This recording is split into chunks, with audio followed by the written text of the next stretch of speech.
വളാഞ്ചേരി വെണ്ടല്ലൂർ ആലിഞ്ചുവട് കൊട്ടാരം റോഡിന്റെ നവീകരണ പ്രവർത്തനങ്ങൾക്ക് തുടക്കമായി. ജില്ലാ പഞ്ചായത്ത് 30 ലക്ഷം ചെലവഴിച്ചാണ് road നവീകരിക്കുന്നത്.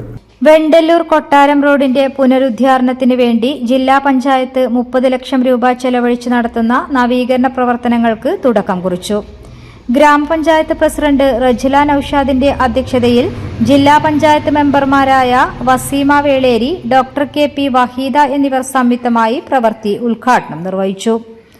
Block panchayat president Ajayan Pershanoor, block member Shameela teacher, ward മെമ്പർമാരായ റിയ ഗോപി KP, ബാവമാഷ് കാളിയത്ത് എന്നിവരും മറ്റു രാഷ്ട്രീയ, സാമൂഹിക, സാംസ്കാരിക നേതാക്കളും നാട്ടുകാരും പങ്കെടുത്ത ചടങ്ങിൽ അമാന മാനുഹാജി, സലാം ചെമ്മുക്കൻ, PCA നൂർ, Rajeev Namboothiri, Yusuf തറക്കൽ, Hakeem VP, Abdurahman V, Hussain Kaliyath, Muhammad Ali P, Zubair KP, Muhammad Ali തെയ്യമ്പാട്ടിൽ, Sujatha IP എന്നിവർ സംസാരിച്ചു.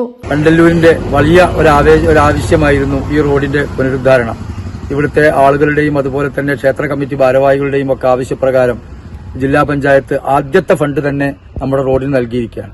അതിന് ഈ 2 മെമ്പർമാരെയും വളരെ അഗൈതവമായി അഭിനന്ദിക്കുകയാണ്. അതോടൊപ്പം തന്നെ പെട്ടെന്ന് ഇതിന്റെ വർക്ക് പൂർത്തീകരിച്ചുകൊണ്ട് ഇവിടുത്തെ ആളുകൾക്ക് ഇത് നല്ല റോഡ് സുഗമമാക്കി കൊടുക്കുവാനുള്ള എല്ലാ പ്രവർത്തനവുമായി നമുക്ക് മുന്നോട്ട് പോകണം എന്ന് മാത്രം പറഞ്ഞുകൊണ്ട് ഈ പരിപാടിക്ക് എല്ലാവിധ അഭിവാദ്യങ്ങളും അർപ്പിച്ചുകൊണ്ട് പാലക്കാട് സാഹിബ് അലി ശിഹാബ് തങ്ങളെ സന്ദർശിക്കുകയും അദ്ദേഹത്തിന്റെ നിർദ്ദേശപ്രകാരം ജില്ലാ പഞ്ചായത്ത് പ്രസിഡന്റ് കാണുകയും അതിനുശേഷം അതിനുള്ള തുടർ നടപടികളുടെ പര്യവസാനമായി ഇന്ന് നമ്മൾ ഈ റോഡിന്റെ വർക്കിന്റെ പ്രവൃത്തി ഉദ്ഘാടനം നടത്തിയിരിക്കുകയാണ്. News desk Media vision.